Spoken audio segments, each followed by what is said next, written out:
हुड्डा साहब, राम मंदिर को लेकर के जिस तरीके से कांग्रेस का स्टैंड है कि वो प्राण प्रतिष्ठा के प्रोग्राम में नहीं जाएंगे, इसके पहले भी आपने धारा 370 के को लेकर के एक अलग रुख अख्तियार किया था। दीपेंद्र हुड्डा भी वहाँ पर दर्शन करने के लिए जा करके आएंगे, तो क्या आपका रुख पार्टी के साथ ही है, कुछ अलग? नहीं, पार्टी कोई राम से अलग थोड़ा ही है, राम सबके हैं, सारी पार्टियों के हैं, जो ये तो अपनी आस्था की सवाल है। तो ये जिस तरीके से निमंत्रण दिया है इस पे नहीं जा रहे हैं? चलो वो तो उनकी वो है, मेरे पास तो कोई निमंत्रण आया नहीं। अगर आपके पास आता तो क्या आप जाते थे? मैं उस हाइपोथेटिकल सवाल का क्या जवाब दूंगा मैं? एक सर पहले भेजो, फिर मैं दे दूंगा जवाब। पहले आप भेज दो, पहले मेरे को भेज दो। मैं तो जब राम बुलाएगा तो मैं चला जाऊंगा, राम सबका है। पिछले दिनों सर ईडी ने बुलाया था आपको, 7-7.5 घंटे तक आपकी बातचीत हुई, क्या उसमें रहा सर कुछ? क्या ईडी ने बुलाया था आपको? हाँ, फिर क्या, पहले भी बुलाया था।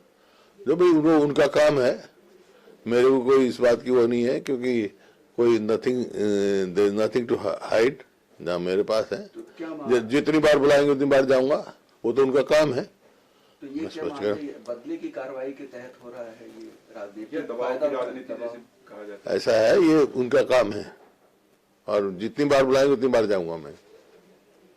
सर, हरियाणा में जो एफपीओ मैं कानून मानने वाला आदमी हूँ, कानून जानता हूँ, और इस पे जुडिशरी पे मेरा पूरा विश्वास है। अभय सिंह चौटाला कहना है कि जो जमीन घोटाले आपकी सरकार में कथित तौर पे उसका बारे में सबको पता है, उसके ऊपर हुड्डा साहब जवाब दें। उन्होंने अभय सिंह कौन सा घोटाला हुआ? ये जमाने सर कौन सा? नहीं, कथित तौर पर। कथित तौर कौन सा? बताए तो सही, बताए सही, जब जवाब दूंगा। सर 22 तारीख को जिस तरह से वो कह रहा है एक्वायर करके, जो मैंने पढ़ा कॉलोनाइजर को दी, 1 इंच नहीं दी हमने। सफेद झूठ बोलने की आदत है जिसको मैं क्या करूंगा। मतलब ये कहा जाता है सर कि प्राइवेट भाई बता दिया मैं, 1 इंच भी नहीं दी प्राइवेट बिल्डर्स को, समझे? मैं असेंबली में भी कह चुका हूँ ये बात। सर एक्वायर करके 1 इंच भी प्राइवेट बिल्डर्स को जमीन नहीं दी हमने, समझे? सर, हरियाणा में जो एक स्टेट सॉन्ग बनाना था अभी विधानसभा में, उसको लेकर एक कमेटी भी बनी थी। आपने एक वो जिक्र किया था कि वो गोरी नार काली नार वाला शब्द जो है वो हटाया जाना चाहिए, वो कमेटी हटाने पर भी विचार कर रही है। कुछ इन्फॉर्मेशन आप तक पहुंची कि क्या सॉन्ग है वो? मेरी कमेटी किसी सदस्य से बात नहीं हुई। सर 22 जनवरी को आम आदमी पार्टी हरियाणा में सुंदरकांड का पाठ करवाएगी 21 तारीख को, तो कांग्रेस की तरफ से कैसा कार्यक्रम करवाया जाएगा? परम तो भाई 24 घंटे जो राम के भगत राम बते, सबको विश्वास है राम में, अपनी अपनी आस्था की बात है।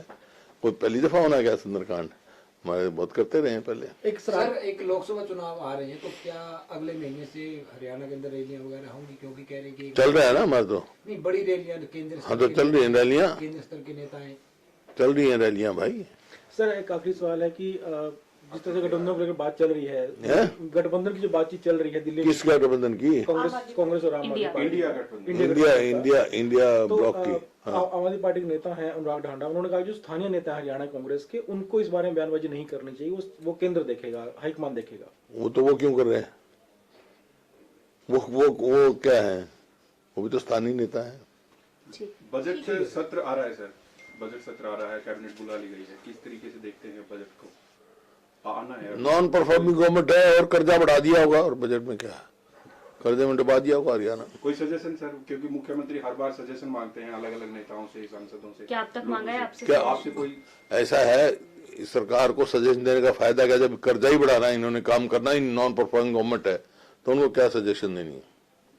ठीक है सर, मैं तो कोई सजेशन देता नहीं। एक सर, जब ये 3 राज्यों के नतीजे आए हैं, भारतीय जनता पार्टी की जीत हुई, इसके बाद कह रहे हैं कि हरियाणा की 10 की 10 सीटें भारतीय जनता पार्टी जीतेगी।